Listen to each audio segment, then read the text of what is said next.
油桶也甩出来了，灯我的好着呢，是吧？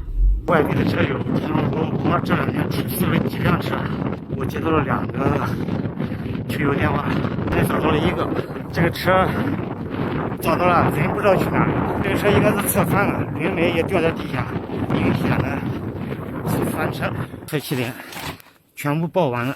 现在奇怪的是车有电，充电以后有电，但是打车没有任何反应。这个350万的大保险是烧掉的，现在用掉头代替保险。再打，让它拍完了，再打，喝了。